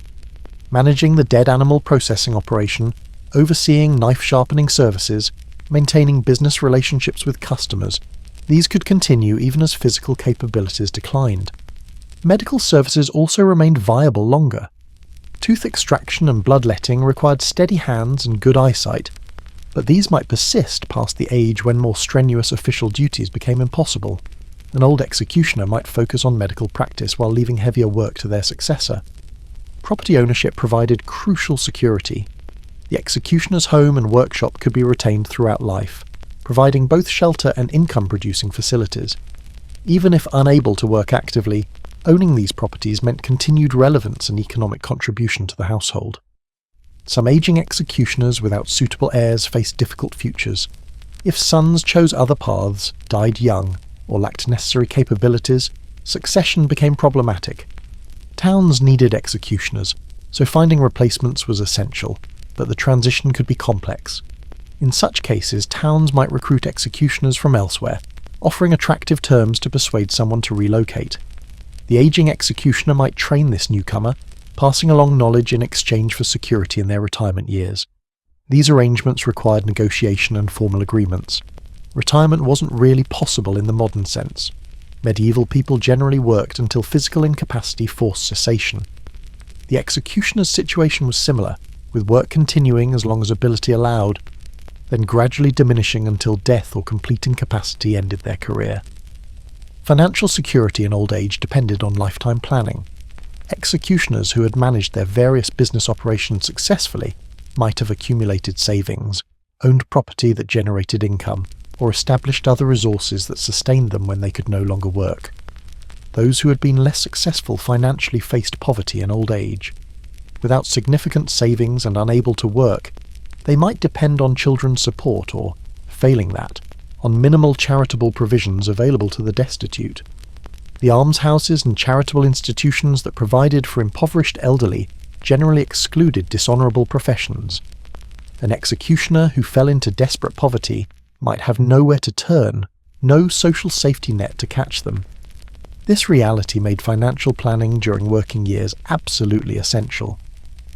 Some aging executioners maintained advisory roles even after physical work ceased. Their knowledge, accumulated over decades, had value.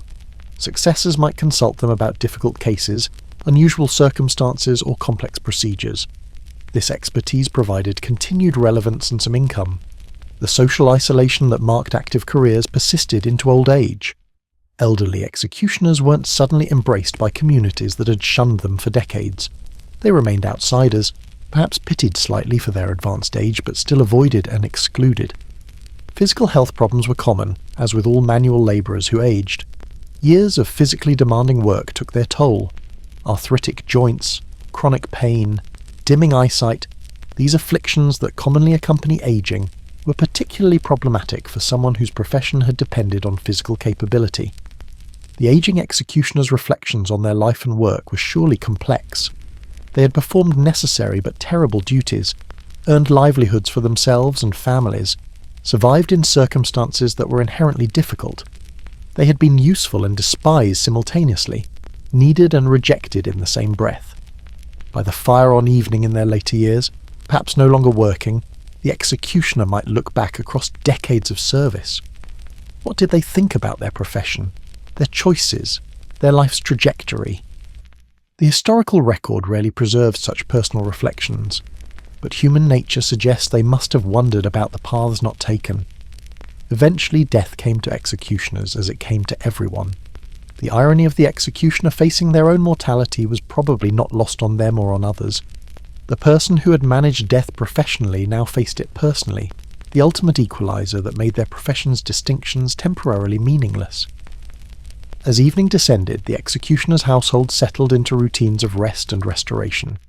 The day, with its varied labours and constant navigation of social boundaries, drew toward its close. The executioner could finally retreat from public gaze into the relative sanctuary of home. Evening meals brought the family together, perhaps the day's most normal moment. Food was prepared and shared, conversations happened, children recounted their days, spouses discussed household matters. For these brief intervals, the executioner could be simply a father, a husband, a human being rather than a bearer of dishonourable status. The meal itself reflected the family's economic situation. Executioners, if successful in their various business operations, ate better than common labourers, but not as well as wealthy merchants. The table might hold bread, cheese, vegetables from a kitchen garden, occasionally meat, ale to drink. Food preparation followed standard medieval practices.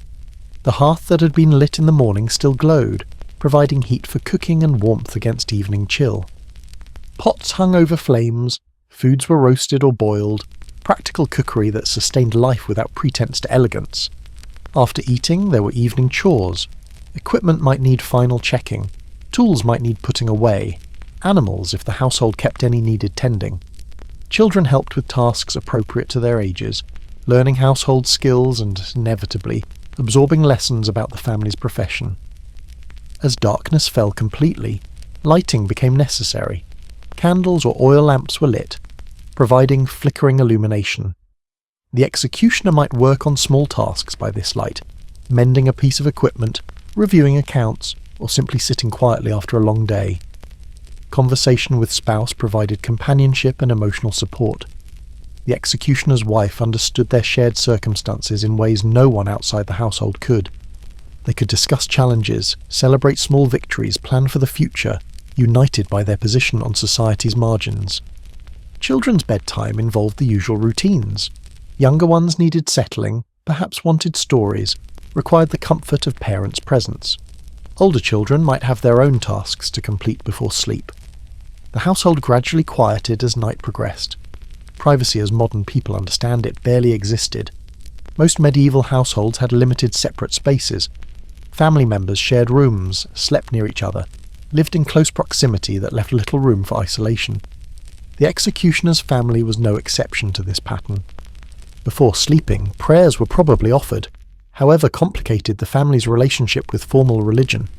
Medieval people were deeply religious in their personal lives even when institutional Christianity kept them at arm's length. The executioner's household maintained its own spiritual practices within home walls. Lying in bed at day's end, the executioner might reflect on events, on tasks completed or left undone, on interactions pleasant or unpleasant, on the constant weight of social stigma, on hopes for the future. These thoughts, private and unrecorded, shaped their interior life. Sleep came more easily on days without official duties, when the executioner had spent hours in ordinary labour, processing animals, sharpening knives, pulling teeth, managing businesses. These days felt more normal, less heavy with moral complexity. On nights following official duties, sleep might be harder to find. Despite professional detachment, despite years of experience, despite all the coping mechanisms developed over time, these remained difficult events. The executioner's mind probably revisited moments, replayed procedures, questioned choices, worried about outcomes.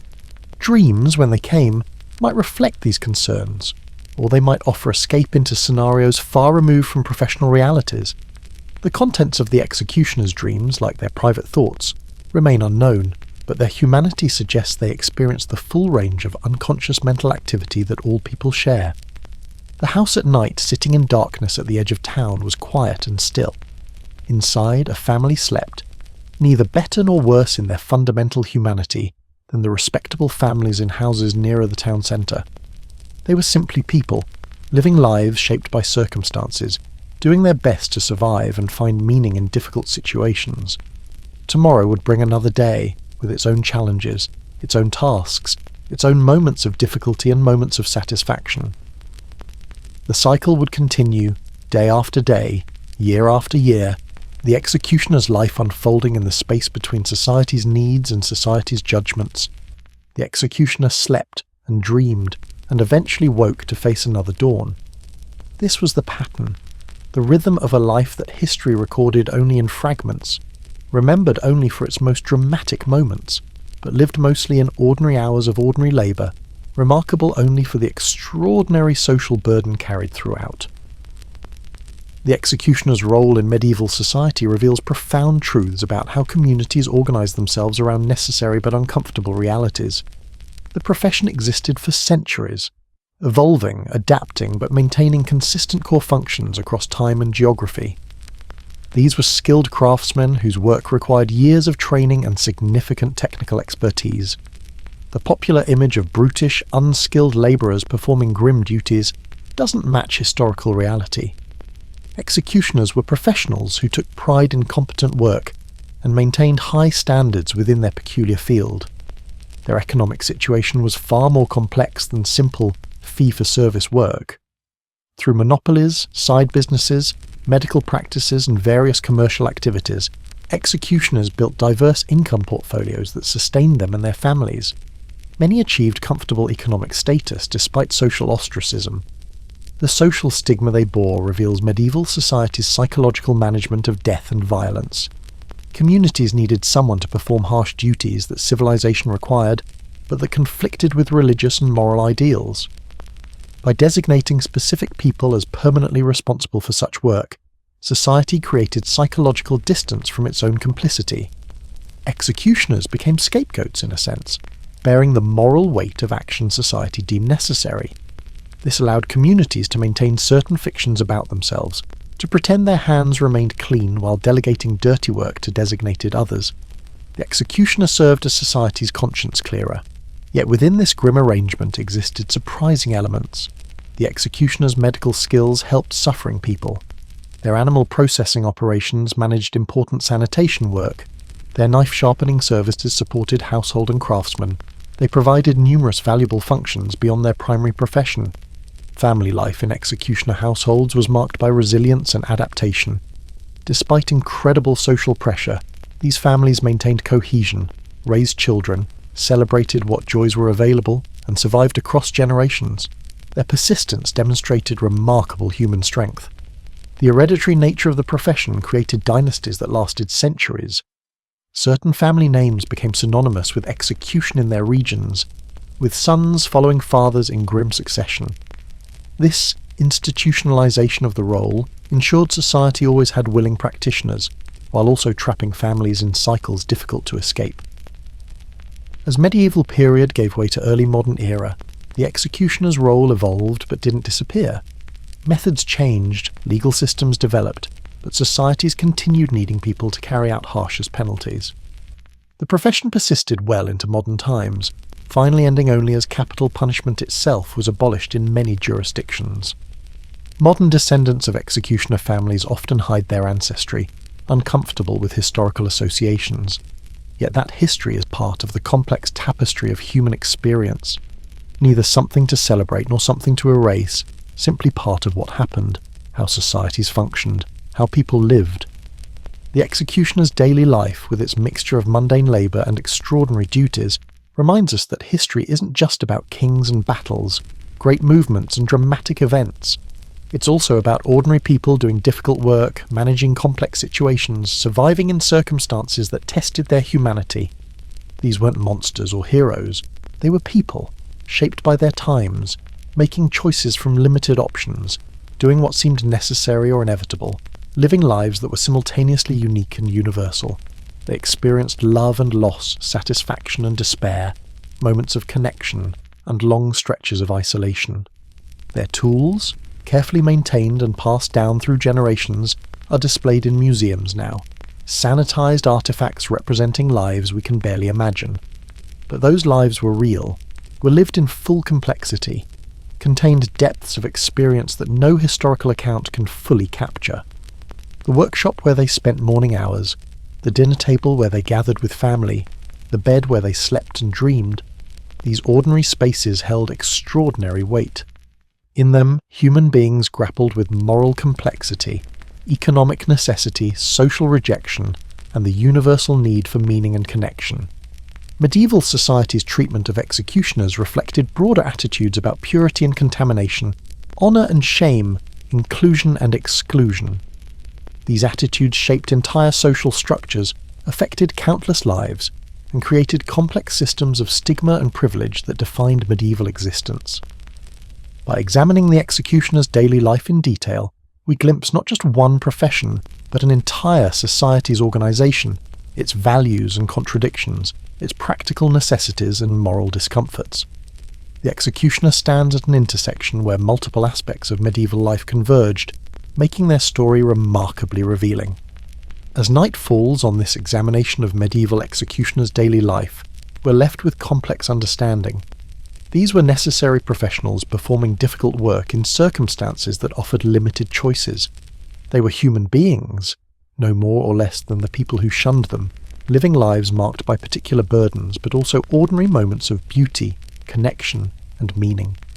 Their story deserves telling not for shock value or morbid fascination, but because it's part of human history, part of understanding how societies function, how people adapt, how civilization manages its darker necessities.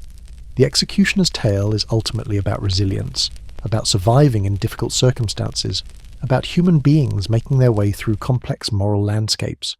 Tonight, as you drift towards sleep, perhaps spare a thought for those medieval executioners, rising at dawn, working through their days, managing their many responsibilities, bearing social stigma while providing necessary services, loving their families while performing difficult duties, living lives that were extraordinary in their challenges yet ordinary in their fundamental humanity. They slept in beds not so different from yours, under the same moon and stars, dreaming dreams perhaps not so different, hoping for futures slightly better than their present, loving their children and wanting for them something better than inherited stigma and limited options.